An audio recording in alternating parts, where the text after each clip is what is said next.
Ayan guys, tamang kalikot na naman tayo ngayong araw. Magkakabit tayo nito. Yung sa power window niya ba to? Ayun, naputol daw kasing cable nito. So ito yung kanyang motor. Ayan.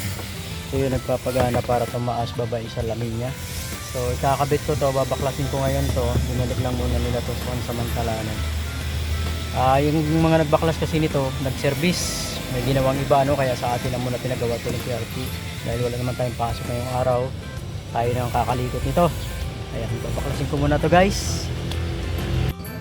Ayan guys, dito natin siya ngayon ikakabit. At nabaklas ko na nga pala to Ayan, ito yung mga socket nya. Ito yung sa cable, pasa ng pinto.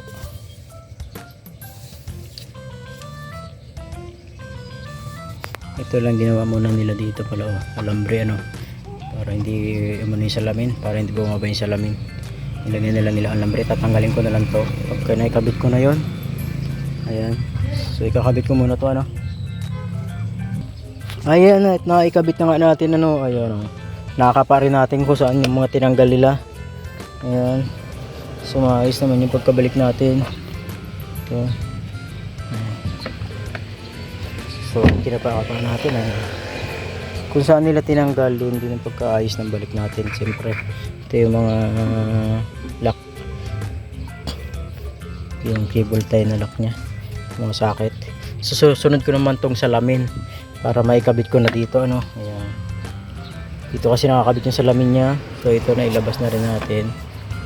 Ayan, salamin na lang para matapos na to. Ayan guys, naikabit ko na yung salamin nito. Yung mga bolt na lang, nigis.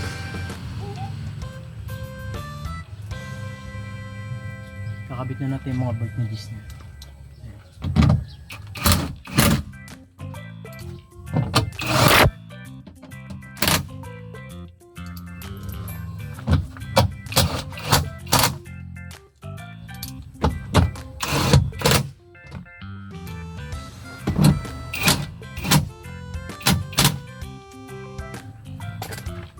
Kasi nahigat na naman tayo.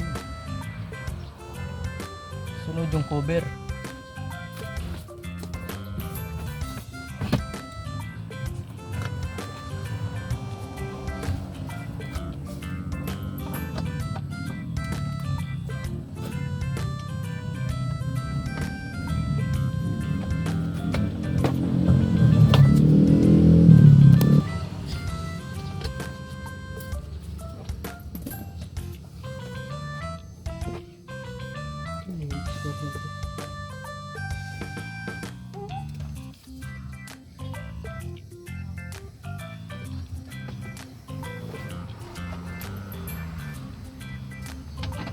Ayan guys, kabit na natin yung kanyang cover tapos na tayo. Ayan.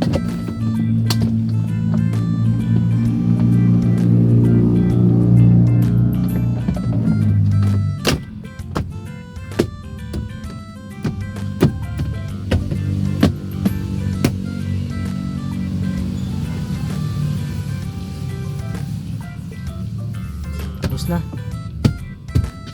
Pagkatapos ito, alam na. Ayan, okay na guys. Babalik ko na lang yung dalawang tornilyo niya dito, tapos dito.